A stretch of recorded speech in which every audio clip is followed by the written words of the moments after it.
Estamos gravando. Então, senhores, dando continuidade ao meu falatório interminável aqui,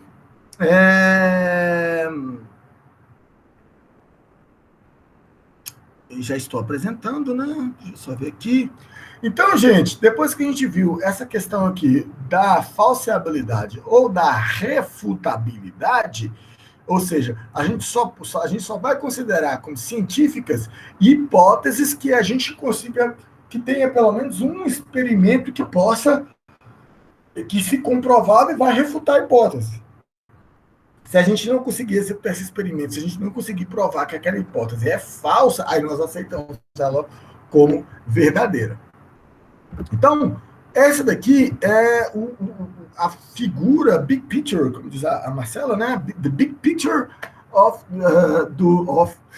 do método científico atualmente. Então, a gente parte de um problema, né? Que geralmente você tem esse problema, ele é engatilhado por algum fenômeno, né?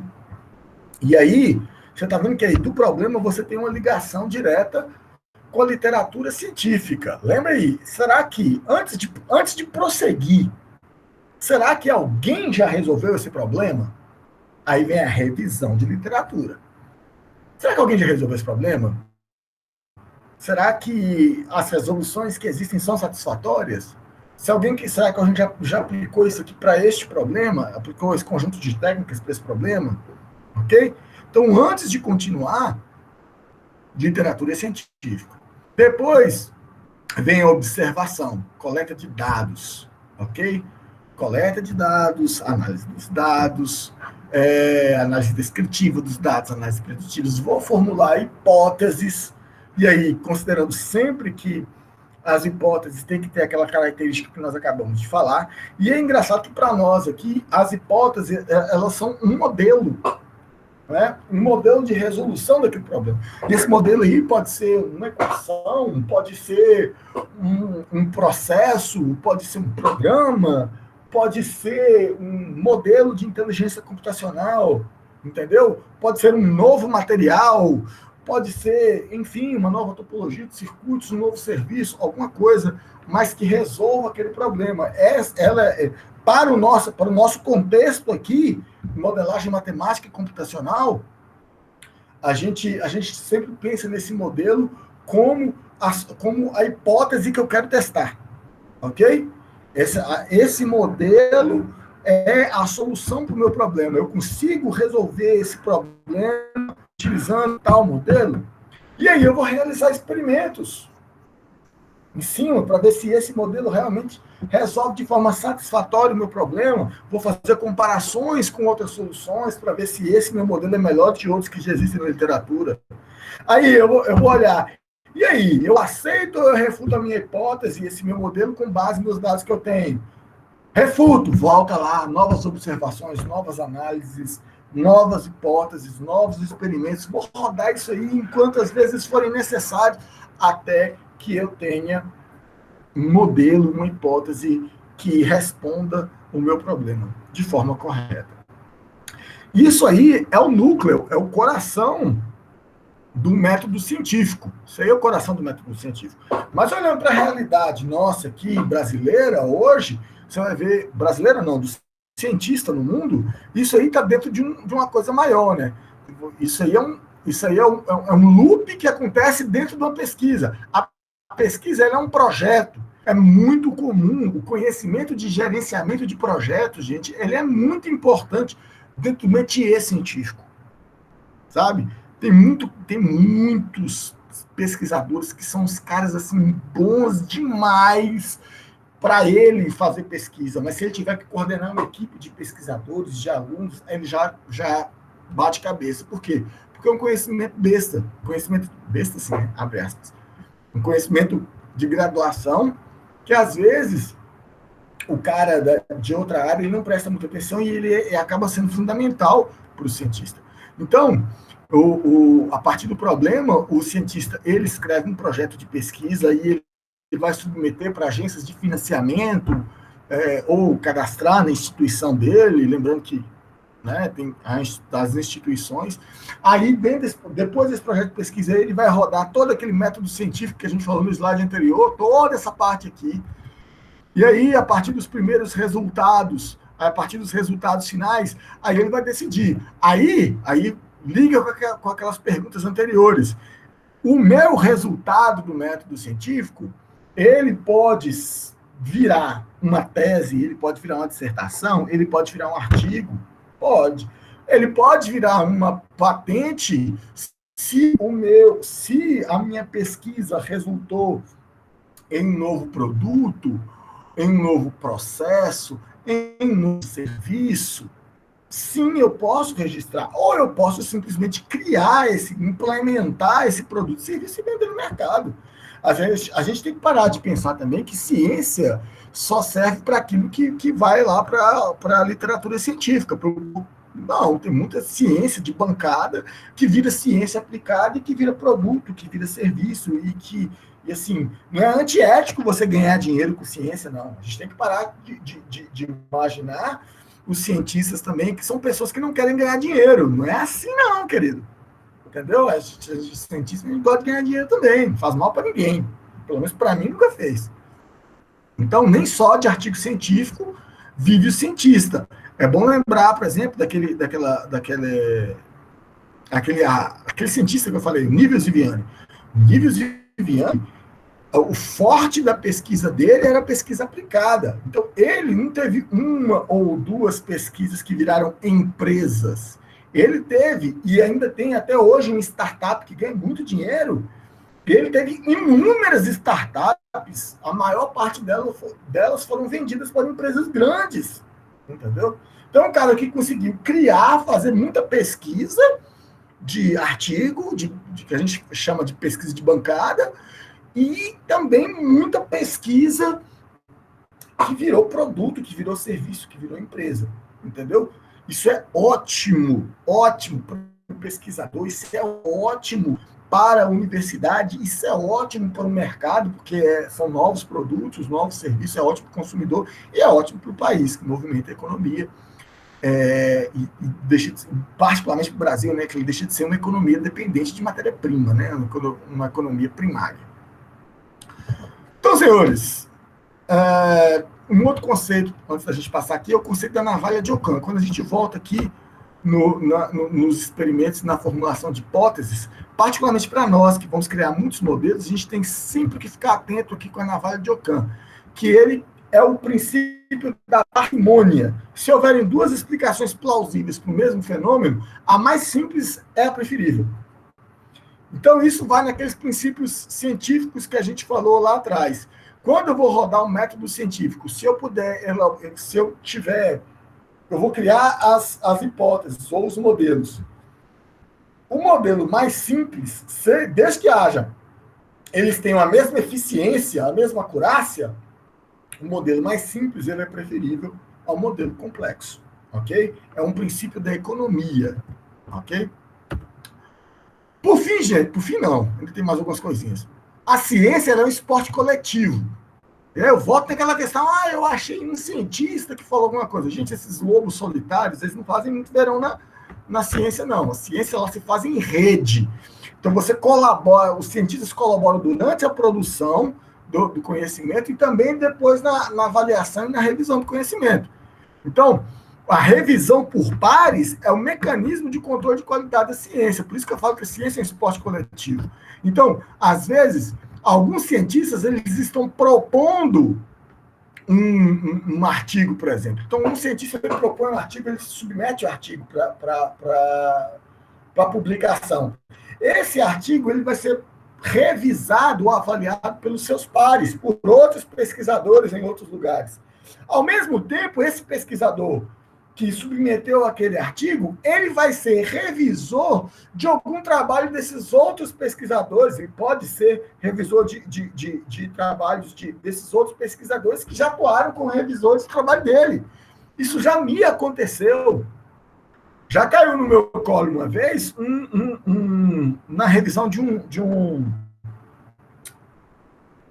Não foi de periódico, não, foi de um congresso, um trabalho em congresso, de um cara que teve na minha banca de doutorado, né? De um aluno, mas ele era coautor. Você vê, o cara estava na minha banca de doutorado e agora eu estou ali trabalhando na revisão de um trabalho dele. Então, a ciência ela é coletiva. Hoje você está avaliando e amanhã você vai avaliar pelas mesmas pessoas que você avaliou no passado. Isso é que faz a ciência ela se autogerenciar, ela se autopoliciar, ela se autocoordenar, entendeu? Nós somos avaliadores e avaliados o tempo todo uns pelos outros dentro da ciência. Por isso que eu falo que a crítica que a gente faz ao trabalho, ela nunca é uma crítica pessoal, ela é uma crítica visando a melhoria. A própria tarefa, o próprio trabalho de revisar artigos nos torna cientistas melhores, entendeu?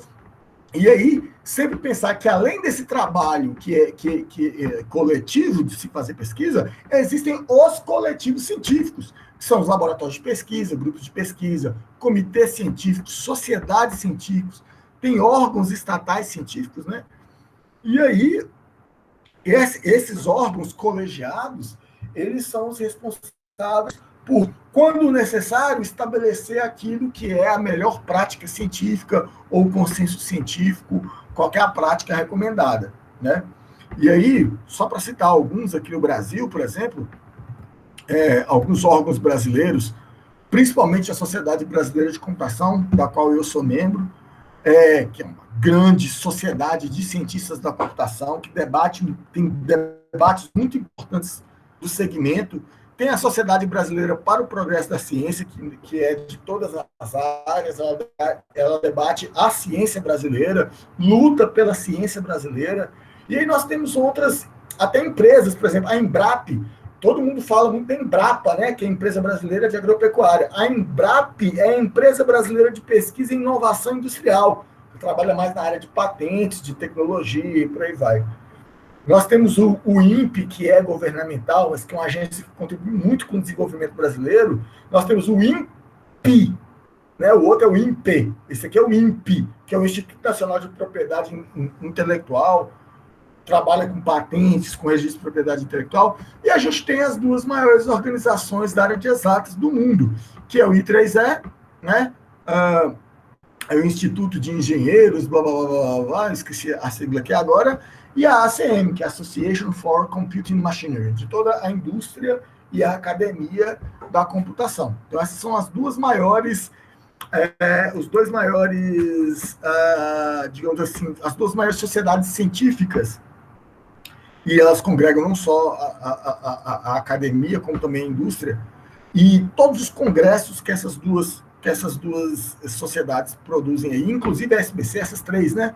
Se é congresso do I3E, da ACM ou da SBC, é bom, ok? A qualidade é boa, beleza? Bom, a ciência, obviamente, ela vai ter as suas limitações. Vou citar algumas delas aqui brevemente. Por exemplo, a gente tem, até hoje, ainda existem muitos problemas de questões éticas em pesquisa, gente que falsifica resultados, não dura para sempre, as pessoas detectam a falsificação desses resultados. Gente que comete plágio, é descoberto, descobre-se, mas aí, até que você descobre, você causa muito dano à ciência. E principalmente a questão de conflitos de interesse. Por exemplo, a questão de conflitos de interesse é se eu sou uma empresa fabricante de uma determinada tecnologia, aí durante a discussão de qual que é a melhor tecnologia, eu vou lá advogar, colocar uma pesquisa que contém dados que beneficiem a tecnologia que a minha empresa produz em detrimento das outras. Então, aí tem uma certa falta de ética, porque eu estou em conflito de interesse, eu não sou parte isenta naquela pesquisa, entendeu? Aí você não pode trabalhar com um tema que é em que você não é imparcial. Existe uma cultura, não é só no Brasil, no mundo inteiro, do publicar ou morrer. Então acaba que as pessoas acabam publicando muito. Você pega uma pesquisa, aí é o Salame Science. Então, você tem uma pesquisa que ela pode ser publicada em um artigo, o cara divide aquilo ali em 10 artigos diferentes, só para ganhar números de publicação. Então, aqueles indicadores que eu mostrei lá no início, eles também são utilizados para poder remunerar em muitos lugares o pesquisador. E ele acaba tendo que publicar igual um louco. Muita coisa para tentar ter números. Então, isso é ruim para a ciência. Isso é muito ruim.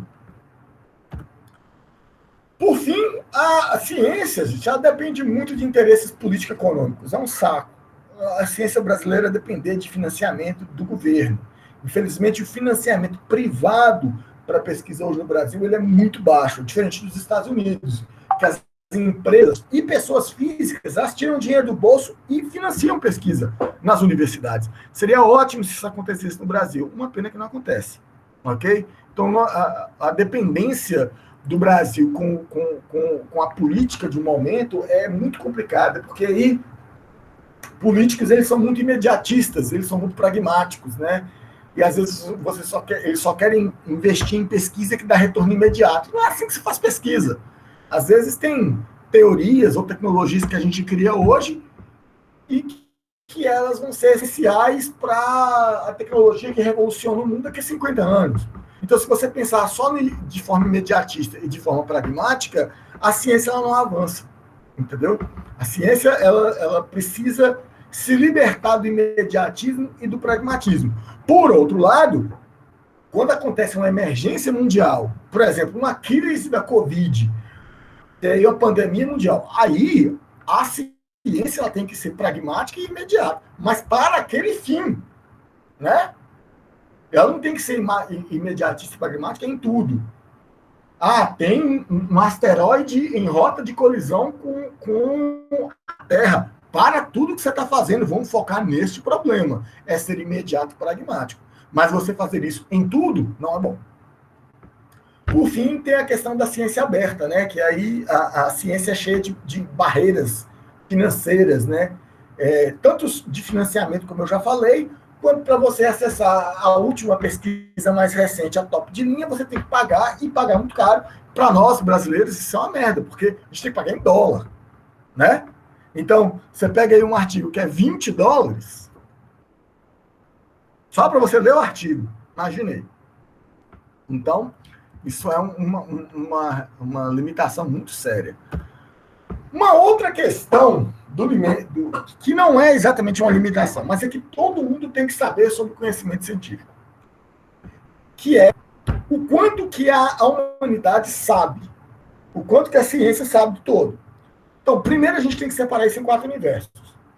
Primeiro, aquilo que a gente sabe, que é muito pouco. A gente tem um universo dos fenômenos que a gente sabe que a gente não sabe. Entendeu? Se a gente considerar todo o universo de coisas, a gente não sabe muito mais do que a gente sabe. E tem um conjunto de conhecimentos que a gente sabe que a gente não sabe. A gente sabe que aquilo ali existe, que aquilo ali acontece, mas a gente não sabe por quê. Beleza? A gente sabe que a gente não sabe. Existe um universo que é pouco relevante. Alguma coisa que a gente já sabe, mas a gente ainda não sabe que sabe. No futuro, a gente descobre que, então era isso. Mas é um pouco irrelevante. O pior é o quadradinho vermelho. É o conjunto que é potencialmente infinito de saberes que a gente nem sabe que a gente não sabe. A gente desconhece a existência de tal coisa. Então, aquilo ali existe, mas a gente nem sabe que aquilo existe. A gente não sabe que a gente não sabe. Então, o universo das coisas que a gente desconhece, ele é infinitamente superior ao das coisas que a gente conhece. A ciência, ela não tem vergonha em admitir que ela não sabe tudo. Não saber faz parte da ciência. A ciência, ela para o dia que a gente souber tudo, o que provavelmente nunca vai acontecer. Entendeu? Então, o motor da ciência é a dúvida. Então, outra coisa, por a gente saber que a gente não sabe tudo, a gente sabe que a incerteza é inevitável. Gente, a incerteza do conhecimento científico, ela está dentro daquilo que a gente sabe que a gente sabe. Não é aquilo que a gente sabe que a gente não sabe. A incerteza é aquilo que a gente sabe que a gente sabe. A gente sabe que não sabe isso. Que aquilo ali é incerto, desculpa. A gente sabe que aquilo ali é incerto. Que aquilo ali não pode ser explicado. Uma parte dessa incerteza é de coisas que a gente não sabe, que a gente... Ops, travou? Não, tira. Então, por exemplo, tanto que vem a incerteza. Existe, por exemplo, a incerteza intrínseca. Eu estou ali, por exemplo, mensurando um fenômeno, eu tenho que contar com falha de calibração, falha de precisão dos instrumentos, com erros de medição, com ruídos.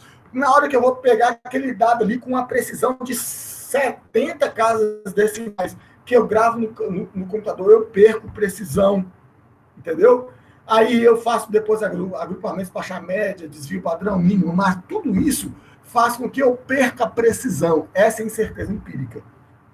Então, o próprio fato de medir os fenômenos já introduz alguma incerteza nos fenômenos. Isso aí é muito conhecido pelo princípio da incerteza de Heisenberg, né, lá da física quântica. Você não pode saber a posição exata de um elétron sem alterar o elétron. Né? Para você saber a posição do elétron, você precisa fazer um experimento que altere o elétron. Então, você tem sempre a incerteza.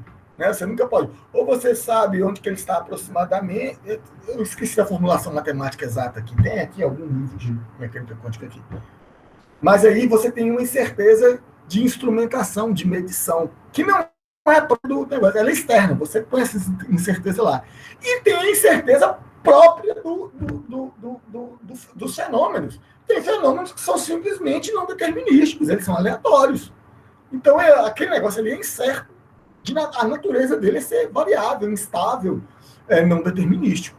Então, gente, a gente não tem vergonha de dizer que a ciência não sabe de tudo. A gente acolhe a incerteza. A incerteza faz parte da ciência. A gente não tem vergonha de dizer perdão, que a gente não sabe de tudo. Resumindo, a gente tem a ciência, é um método que é empírico, hipotético, dedutivo, que é rigoroso, que é reprodutivo. A gente tem uma base de conhecimento grande que é gerado por esse método, que ela é formal, que ela é clara, que ela é objetiva, que ela é impessoal, que ela é validada. E que mais que é isso? Ela é dinâmica, essa base de conhecimento, muda o tempo todo e que ela é distribuída. Ninguém é dono do conhecimento científico, ele está em muitas mãos por aí. Pesquisa é trabalho em equipe, e aí destaca-se o papel da universidade, dos laboratórios, dos grupos de pesquisa, dos programas de pós-graduação, como o PPG-MCS, por exemplo, da sociedade científica, como a SBC, como a SBPC, como o I3E, como a ACM, dos comitês científicos, das agências de fomento do governo e também o papel indispensável da indústria no crescimento da ciência. Vamos olhar para frente? Novas fronteiras da ciência. O que é essa e-science? Isso aí eu vou deixar para vocês, é a tarefinha da semana que vem, já tem um artigo aí nos materiais para vocês lerem, que fala sobre essa e-science, ou a ciência eletrônica, ou a ciência virtual, né? Que é uma nova forma de fazer ciência, na qual a nossa querida ciência de dados está inserida dentro dela. Aí eu pergunto para vocês, diante de tudo isso que a gente viu aqui sobre ciência, o que é ciência de dados no meio desse negócio todo, no meio dessa bagunça toda? Então, gente, ciência de dados é quando, ao invés da gente lidar diretamente com os fenômenos, a gente vai lidar com dados coletados com os fenômenos. Então, a ciência de dados, ela quer trabalhar em todas as áreas, mas ela não trabalha no mundo real, lá, diretamente com o fenômeno, sujando as mãos, não. A ciência de dados, ela trabalha com os dados coletados. A partir dos dados coletados, eu vou trabalhar a criação de modelos, fazer experimentos para, melhor, criar um modelo matemático computacional para descrever descrever aquele fenômeno. Não me importa o fenômeno, não quero chegar lá, meter a mão na massa, mexer com o laboratório, não quero fazer nada disso, não quero mexer com dados. Pode ser de todo tipo que for, mas dados. Ok? Então, a ciência, a ciência de dados, ela parte de um determinado problema, dos dados relacionados a esse problema, vai passar por toda uma messe que, na verdade, esse quadradinho rosa aí deveria ser o maior de todos, porque a parte mais chata e pesada é o pré-processamento. Não é, Marcela? Quanto tempo você demorou para pré-processando aquela base de dados lá? Ô tarefinha gostosa que é pré-processar, né? Nem sei, foram alguns dias. Pois é, se a Thaís tivesse aqui, ela está pré-processando uma base de dados pior, de texto, documentos. Nossa Senhora! Pré-processar dados, esse quadradinho rosa aí é a parte mais nojenta da ciência de dados. Ela precisa ser feita. Aquisição de dados, limpeza de dados, transformar dados, selecionar os dados, tirar dados ruidosos. Qual é a melhor maneira de representar e armazenar esses dados? Depois que eu passo daí, aí eu vou começar a fazer essa parte aqui dos modelos, das hipóteses, da estimação do aprendizado, é o quadradinho amarelo do meio, é o processamento. Aí eu vou fazer a análise exploratória, olhar estatisticamente para esses dados, fazer a modelagem descritiva, fazer a visualização de dados multidimensionais, fazer a modelagem preditiva. Tem muito mais coisa que não está em nenhum desses. Isso aqui é só uma amostra, uma amostra bem reduzida. Depois que eu tenho essas hipóteses aqui, eu posso daqui ter que voltar lá no pré-processamento, descobrir que não foi suficiente para fazer minhas análises, voltar lá e fazer outros pré-processamentos, voltar aqui, criar, depois eu passo lá no pós-processamento, faço teste, faço experimentação, validação, implanto, visualizo, crio gráficos, faço relatórios, artigos e por aí vai. Então, se a gente puder isso aqui, gente, essa parte aqui é exclusivamente as nossas próximas 2 aulas. Aí a gente vai falar só sobre métodos dentro os métodos específicos da ciência de dados. Aí essas próximas aulas têm uma interface muito grande com a parte de mineração de dados, porque esses métodos aí surgiram lá atrás durante a mineração de dados. Então, aí, esse aqui eu estou pegando uma metodologia só com 3 passos, com 3 grandes passos, né? Pré-processamento, processamento e pós-processamento. Metodologias têm muito mais passos e muito mais coisa dentro de cada um. Lembra que cada quadradinho desse daqui também é um universo, né? Limpeza de dados é um universo, aquisição de dados é um universo, seleção de dados é um universo de coisas, de técnicas, de ferramentas, enfim, metodologias próprias e por aí vai. Então, aqui durante a ciência de dados, eu vou ter um conjunto muito vasto de fontes de dados, geralmente fontes de dados, e cada tipo de dados desse é muito diferente um dos outros, e talvez eu preciso mesclar esses tipos de dados. Daí eu vou fazer o processamento. Às vezes, o tamanho dos dados não dá para você processar num computador só, você precisa fazer isso em cluster, você precisa de máquinas muito robustas, você precisa distribuir o processamento em grid. Daí você entra para a parte de processamento, de pós-processamento, e por fim você tem vários produtos de dados, que pode ser um gráfico, pode ser um relatório, pode ser um dashboard, pode ser um Cubolap, ou como é que fala no Excel? Uma tabela dinâmica, pode ser uma tabela dinâmica, mas pode ser um modelo de inteligência computacional, pode ser uma rede neural, pode ser, sei lá, uma análise de processos, pode ser um processo, entendeu? Produtos de dados, eles podem ser muitas coisas, pode ser um relatório, inclusive, pode ser um texto, inclusive. Mas tudo isso gerado a partir de dados.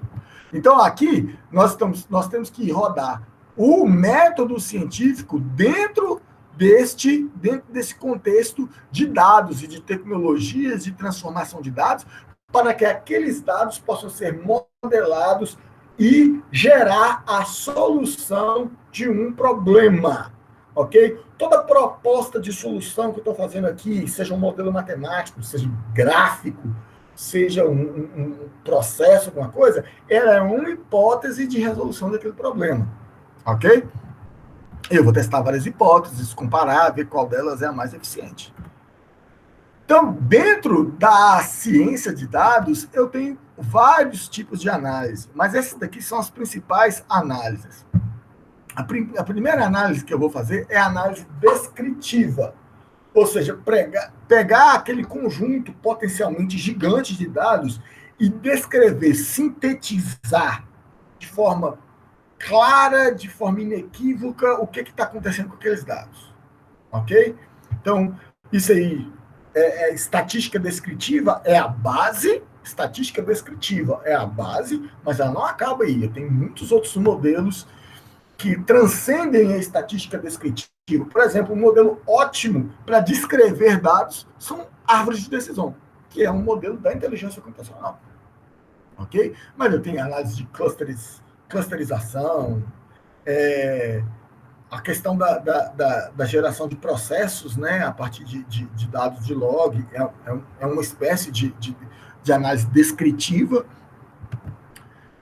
Daí, eu também, a ideia da análise descritiva é achar os padrões condutores dos dados, né, ou o processo gerador dos dados. A análise preditiva, ela quer olhar para frente, ou uma vez que eu tenho uma parte da informação, eu quero conseguir adivinhar a parte que eu não tenho. É um modelo preditivo. Eu tenho que ter um modelo que, uma parte dos dados que eu chamo de variáveis descritivas ou variáveis explicativas. Minha internet caiu, minha internet caiu. Que com a parte da informação que eu chamo de variáveis descritivas, eu vou prever os dados alvo, ok? Bora lá, eu tenho, por exemplo, a análise diagnóstica. Essa é uma das análises mais complicadas que tem. É você achar causas. Olha só, quando você analisa os dados lá, que você faz análise descritiva, ele te fala de muitas correlações. Ó, esses dados aqui estão correlacionados. Eles crescem juntos, eles diminuem juntos, eles são completamente independentes, não tem nada a ver com o outro e tal. Quando os dados são muito correlacionados, não quer dizer que há uma causa, um causa o outro. Então, quando eu falo em análise diagnóstica, eu quero estabelecer causas. Isto aqui aconteceu por causa disso, disso e daquilo outro. Isso envolve um arcabouço estatístico extremamente robusto e sofisticado. E isso aqui ainda está sendo discutido na literatura até hoje. Temos um ganhador do prêmio Turing, Judea Pearl, de 3 anos atrás, se eu não me engano, ele escreveu um livro muito famoso, The Book of Why, o livro do... E ele fala, ele é o grande nome da estatística, da análise causal, da análise diagnóstica. Então, essa estatística ainda está amadurecendo, apesar de que ela tem ferramentas muito robustas, mas ela ainda está amadurecendo. E, por fim, a gente tem a análise prescritiva. A análise prescritiva, ela combina a análise, ela avança a análise preditiva. A análise preditiva, ela fala assim, ó, essa coisa aqui vai acontecer. A análise prescritiva, ela te fala o seguinte, essa coisa que vai acontecer, então você tem que fazer isso, isso e isso.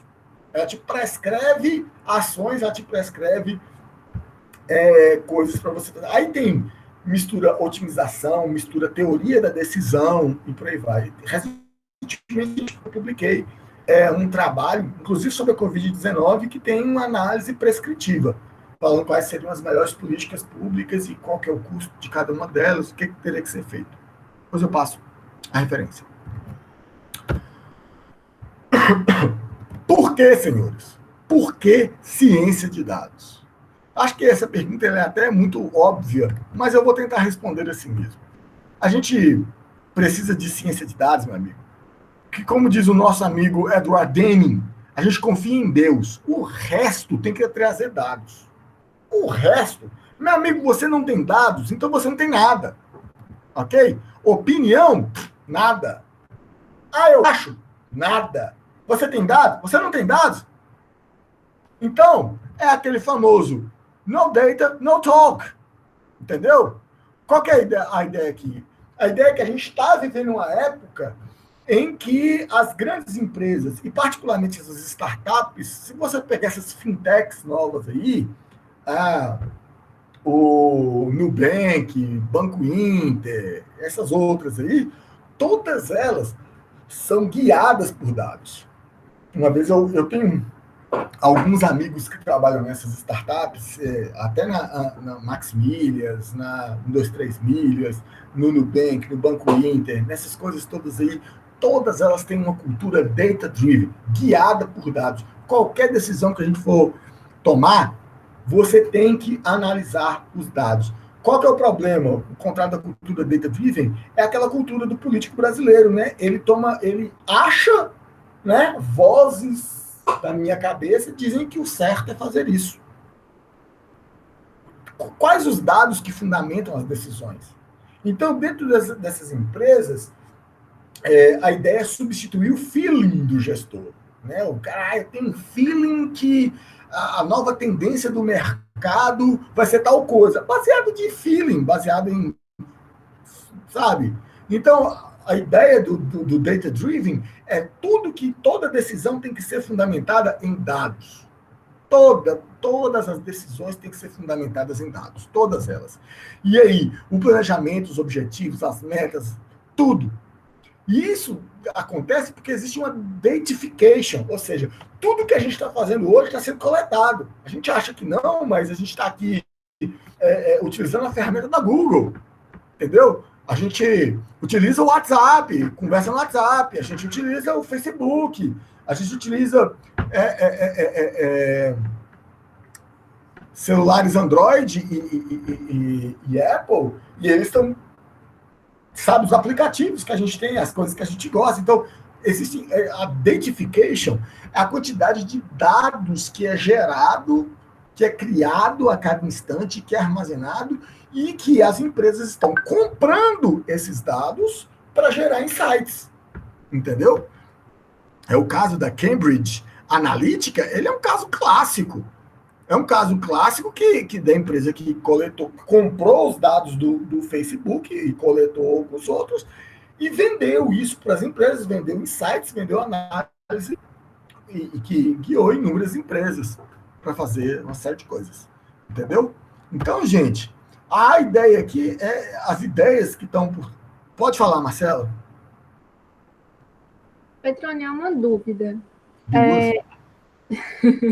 No caso, como você comentou, uma empresa que seja guiada pelo feeling de um gestor. Mas existem profissionais ali dentro, capacitados dentro dessa cultura data-driven. De quem seria a responsabilidade, eu falo assim, de qual profissional seria a responsabilidade de querer trazer essa implantação da cultura data-driven? Você não acompanha futebol, não acompanha? Não. Ótimo. Que ótimo que você não acompanha futebol e principalmente que você não é cruzeirense, como eu, que tem que sofrer com aquele time. Eu sou cruzeirense, mas eu não acompanho. Meu time bom, você não acompanha futebol. Então você está sofrendo bem menos recentemente. Então, vou te contar um caso. O Cruzeiro, ele tinha uma equipe de análise de dados, de desempenho de futebol. Ok? E tinha um gestor, ainda tem um gestor, que dizia que era um gestor moderno, tanto que ele tinha essa equipe de análise de dados. Aí, a equipe de análise de dados de futebol, ele começou a mostrar coisas que falou assim, ó, cara, o ideal seria... Vou condensar essa história aqui de forma muito grosseira. Aí acabou que os dados que estavam sendo levantados, eles atentavam, que mostravam que você tinha que mandar o técnico embora. E mais algumas peças do elenco. Aí o gestor, ele resolveu bancar. Entendeu? Ele comprou. Não, é porque a gente não deu tempo. O cara, ele foi contra uma decisão de dados. O que aconteceu? Deu merda no final. A culpa é de quem? Não é do cara dos dados, é do gestor. O gestor, ele ignorou o insight dos dados e confiou no feeling dele. Entendeu? Na minha humilde opinião, a culpa é do gestor. Se ele tem um cara de dado lá, é para ele dar insights. Se o cara te dá um insight e você vai contra os dados, o que você está fazendo? Sabe, os dados eles não mentem, o dado ele é frio. O dado ele é inanimado, ele não tem emoção. Se eu te falo que 160 mil pessoas morreram de uma pandemia, esse dado ele não é emotivo, ele é só um número. Quem é emotivo é o gestor que fala assim, não, vocês estão de mimimi. Isso aí é errado. O que está errado? É o dado que está mostrando que você está em crescimento ou o gestor que tá gerenciando pelo feeling e ignorando o dado? Entendeu? A culpa é do gestor. Continuando. Então, gente, no data, no talk. Se você não tem dados, se você não consegue comprovar com dados, a sua opinião não importa. Entendeu? De boas intenções, cheio. Entendeu? Como é que a gente faz para diminuir a subjetividade? Coletar dados e analisar os dados. E aí, essa frase é atribuída a Peter Drucker, mas discute-se se a autoria é realmente dele. Isso aí é na década de 80. Olha só, aquilo que não é medido não é gerenciado. Como é que você gerencia alguma coisa que você não mede, que você não mensura? Entendeu? A ideia do datification é você medir as coisas para você poder gerenciar, para você entender, para você fazer análise descritiva, análise preditiva, análise prescritiva. É para isso que você mensura. Se você não está mensurando, você não está gerenciando, você está seguindo por feeling, entendeu? E aí, teve um outro autor, que esse eu não consegui encontrar a origem, mas essa frase é famosíssima, até dentro da administração, que ela vai além da frase do Drucker. Olha, se aquilo que não é medido, gerenciado, aquilo que não é gerenciado nunca vai ser otimizado. Entendeu? Então, é uma cascata de tragédias aí. Você já começa errado porque você não está medindo, você não está acompanhando. Se você não está acompanhando, você não está gerenciando. Se você não está gerenciando, você nunca vai conseguir otimizar. Ok? A ciência de dados, ela se insere dentro de uma visão de mercado nesse contexto. Entendeu? Nesse contexto da cultura data-driven. Até que, há 10 anos atrás, esse que é um cientologista, né, um cara que trabalha com tecnologia, o Clive Humby falou assim, olha, dados são tão importantes que, para nós, dados eles são um novo petróleo. Entendeu? É a nova revolução industrial. É o petróleo da nova geração, da quarta revolução industrial, são os dados. E aí, o que a gente faz com o petróleo? Cara, se dados são petróleos, a gente vai fazer a mesma coisa que a gente faz com o petróleo. É extrair, encontrar, extrair, refinar, distribuir e ganhar dinheiro com eles. Entendeu? Só que teve um cara que ainda foi mais além, e esse cara que é famoso, o Andrew Ng. Andrew Ng é professor de Harvard, ou Oxford, um dos dois. E ele fala o seguinte, olha só, ele fala o seguinte, se dados são o novo petróleo, a inteligência artificial é a nova eletricidade, porque a inteligência artificial é aquilo que pega os dados e dá um up nos dados. E ele ainda fala assim, olha, nos próximos 100 anos, apenas 100 anos atrás, a eletricidade transformou uma indústria após outra. E a inteligência artificial vai fazer exatamente a mesma coisa. Entendeu? E aqui estamos nós. No core da ciência de dados, você tem a estatística e tem inteligência computacional. Obviamente, ao lado das tecnologias de estrutura de dados, né? de estrutura, não, de armazenamento de dados. Então, isso aí, gente, é o core da economia 4.0, que é o que a gente está vivendo agora. Então, ciência de dados é o tópico quente. É o tópico quente porque a gente está no meio da revolução industrial, que é a revolução da indústria 4.0. E aí, dados, como vocês podem ver aí, ó, internet das coisas, dados, identification, dados, big data e analytics, dados, inteligência artificial, dados, entendeu? Tudo isso depende de dados. Pergunta-se, quem são os cientistas de dados? Bom, os cientistas de dados, antes de chegar lá, a gente vai entender. Existem 3 papéis aqui no segmento de dados, 3 papéis principais. Ser um arquiteto de dados, cara, é um cara do desenvolvimento de software. É um cara que faz a modelagem conceitual, lógica e física de banco de dados. É o programador, é o antigo DBA. Né?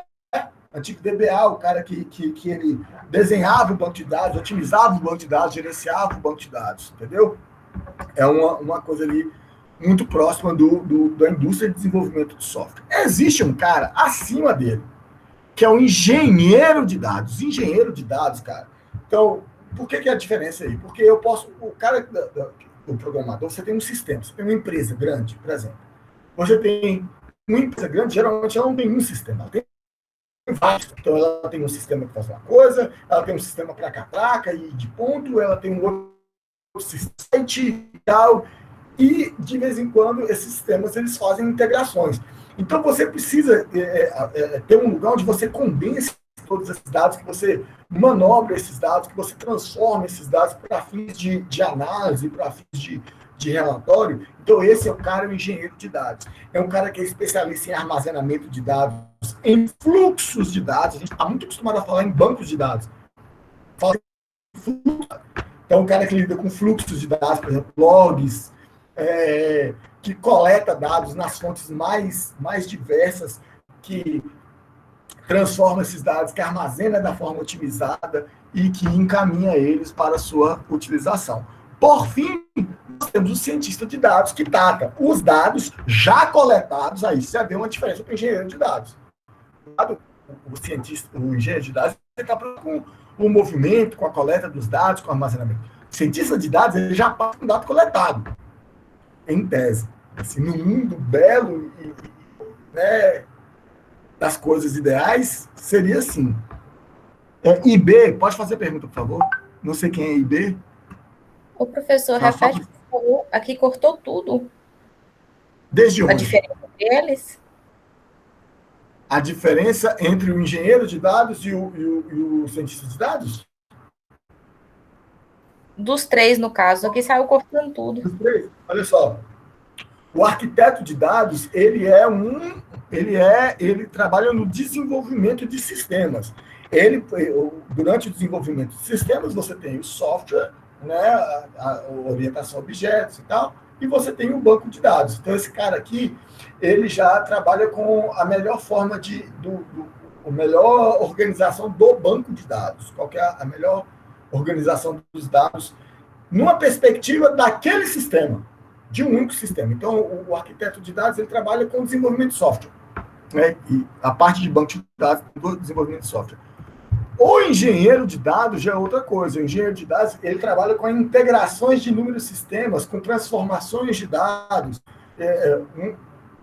Para sintetizar aqui, mas de forma muito simplória, por exemplo, é o Data Warehouse e o Data Lake. O Data Warehouse, ele é um grande armazém de dados que coleta dados de diversos sistemas e muda para o formato que ele seja mais simples de consumir para a alta gestão.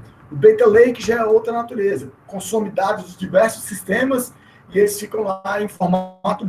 Então, o engenheiro de dados, ele trabalha muito com essa movimentação, com essa transformação de dados, com coleta, armazenamento e transformação de dados, ok? Ele não chega na análise dos dados. A análise dos dados já é uma questão de ciência de dados, ok? No mundo ideal, o cientista de dados ele já parte do dado coletado, né? O dado já está lá. E aí ele vai tentar, associado a algum problema, né, de alguma questão pendente, associado aos dados daquele sistema, tentar tirar daqueles dados a solução para aquele problema. E ele vai passar por todo aquele processo, aquele método científico. Ele vai fazer perguntas e hipóteses, vai selecionar os dados que ele precisa só para aquele problema, que já estão lá coletados, vai modelar soluções para aquele problema, vai testar e vai fazer a apresentação e a implantação desses modelos, ok? E aí, gente, isso aqui é uma entrevista de 2012. O autor dela aí, vocês estão vendo, é DJ Patil. DJ Patil, ele é o cientista de dados-chefe dos Estados Unidos durante a gestão do Obama. E ele também é conhecido como um dos grandes cientistas de dados do mundo, um dos criadores do termo ciência de dados. Entendeu? E eles falam realmente a profissão que estará em voga para os próximos 10 anos, e ele acertou em cheio, é a ciência de dados. Porque a gente está coletando dados demais. Em 2012, estava no auge do Big Data. A gente coleta dados demais, a gente tem dado aqui para jogar fora. A gente não está fazendo. A gente não está tirando a inteligência, a gente não está extraindo todo o potencial dos dados que a gente pode extrair. Quando essas empresas vão perceberem que elas estão montadas em cima de um campo de petróleo, e que agora elas precisam achar alguém para poder encontrar esse petróleo, para poder retirar, processar esse petróleo e vender. É isso que ele está dizendo nesse artigo, e ele acertou em cheio. Isso foi há 9 anos atrás, 8, 9 anos atrás, e nós estamos aí vivendo a época do ápice da ciência de dados, ok?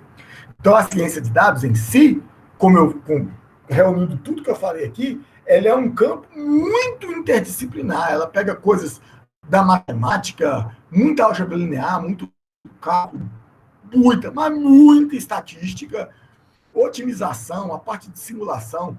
Tem o núcleo da computação, que é muito importante, que é programação. Gente, não sabe programação? Corre atrás. Programação é essencial. Acho que a gente vai pegar a linguagem de programação muito boa, entendeu? Eu posso até compartilhar um material que eu fiz para outra disciplina, que é uma introdução do Python que a gente vai precisar. Mas eu também não vou obrigar vocês a utilizarem uma tecnologia específica, não. Vocês usam o que vocês quiserem. O importante é a parte teórica. A parte prática, cada um de vocês vai desenvolver um projeto diferente, então, enfim. Então, a computação contribuiu com a parte de banco de dados, com a parte de inteligência computacional, de design importante na parte de gráficos, na parte de apresentação de resultados, design importantíssimo. A parte de grafos, de redes, né? Processos são grafos, viu, Marcela? Por trás de um processo tem um grafo, só para lembrar. Lembre-se da matemática, né?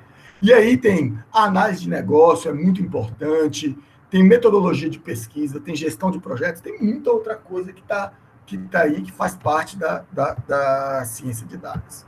Aí, se você pegar um cientista de dados, e isso aqui não é novo, essa figura aqui ela já é um pouquinho antiga, você vai ver que o cientista de dados mesmo, ele é um cara que ele tem uma diversidade muito grande de saberes em inúmeras áreas, matemática, estatística, programação, banco de dados, comunicação e visualização de dados, que é a parte do design, e essa parte de soft skills aí, que é a parte de trabalho em equipe, de tecnologia, uma série de... Então, a gente vai chegar nesse ponto? Não, isso aqui a gente vai olhar a ciência de dados de uma forma em alto nível. Então, como que a gente vai trabalhar a ciência de dados? Como que a gente vai tentar diminuir essa distância? Como eu disse antes, a gente pode pegar um curso mesmo de ciência de dados. O curso mesmo de ciência de dados, ele é um caminho gigante e de anos, né? A gente não tem tempo para poder fazer isso. O que a gente vai fazer, a forma como a gente vai organizar a nossa disciplina a aula de hoje, essa quadradinho verde, que a gente está falando, esclarecendo o que é ciência e o que é ciência de dados. Então, é um pedaço de tempo pequeno, mas que tem um significado muito grande daqui para frente. Okay?